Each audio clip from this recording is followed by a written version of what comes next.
We're going to call it On Your Marks, Get Set, Go, because we're with Bobby Marks. I like that. Bobby Marks on your marks. All right, so for that, we're welcoming back front office insider Bobby Marks, and this is how this is going to work. What's going to happen is Bobby is going to set the table here. He's going to tell us what the specific decision that's going to shape the 2023 offseason, and then Matt and Jalen, you will each have 30 seconds to predict what will happen. Sound good? Let's get it. All right, let's do it. All right, this is how we're going to start. We're going to start with the reigning NBA champions, the Golden State Warriors that we just talked about. Bobby, what decisions are the Warriors facing here, particularly surrounding Draymond Green's contract situation and, Andrew Wiggins, a bunch of young players? Yeah, it starts today with Draymond, who is eligible to sign a 4-year, $138 million extension. And then we can go to Jordan Poole and Andrew Wiggins, who are also extension eligible. And the fourth person is Klay Thompson.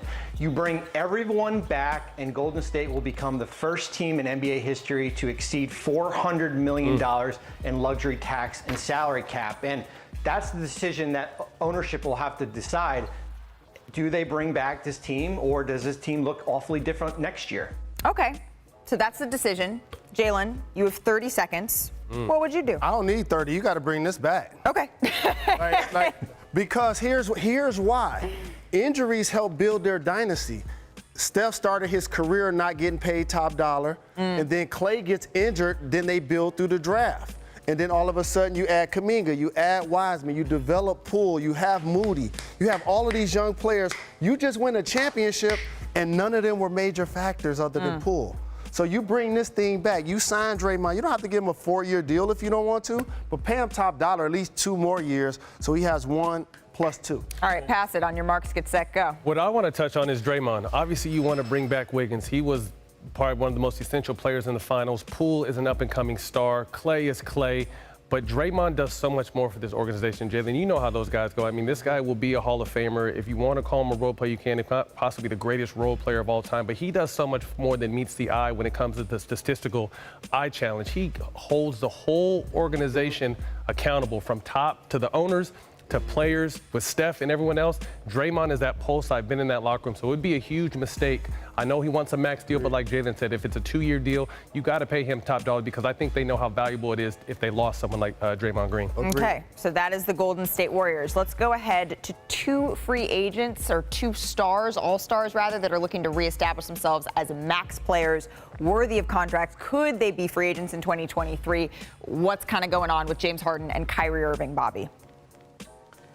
The former teammates in Brooklyn, right? I think when we look at James Harden, decline that $47 million option, is on a $33 million contract. Can he reestablish himself as that max player? Certainly coming off a subpar playoff series against the Miami Heat here. And then there's Kyrie Irving, the perfect player on a year-to-year max contract. Is there a team out there besides Brooklyn that will sign him to a 3- or 4-year max contract, still in the prime of his career? And as you said earlier, there's potential to have 14 to 15 teams that have $40 million in room. So 2 players looking to reestablish themselves as max players. 2 players looking to reestablish themselves as max players. You could see it on the bottom of their screen. James Harden had that 2-year deal he signed. Kyrie Irving opted into his player option. But this time I'm going to start with you, Matt.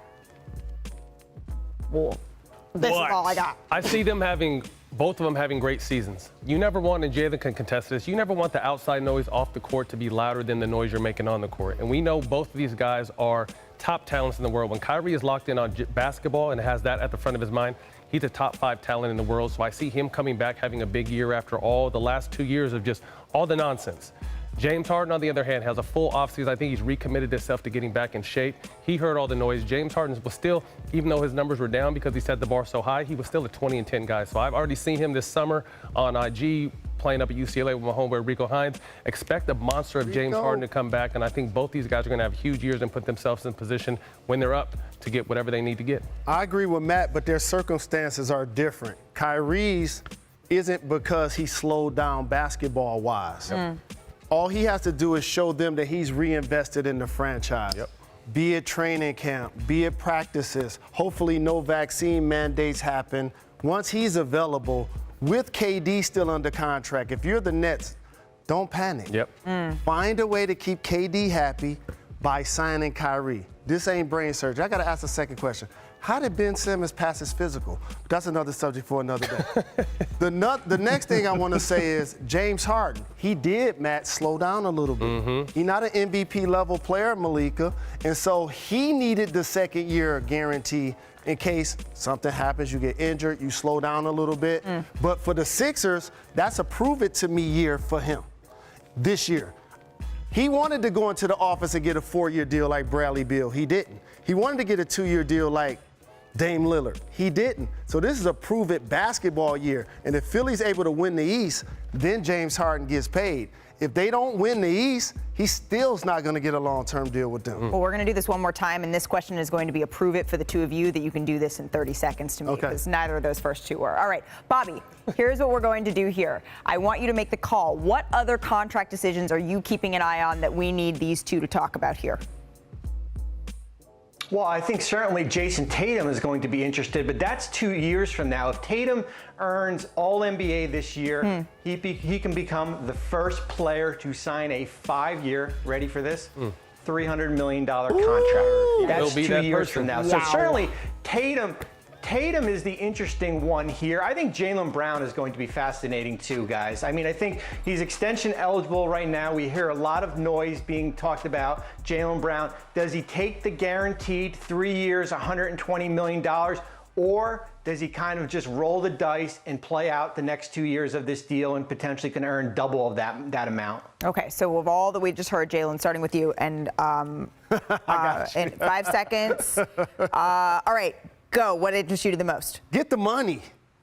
Like, do the Bradley Beal. Sign the deal, and then if you're unhappy tomorrow, we'll talk about it tomorrow.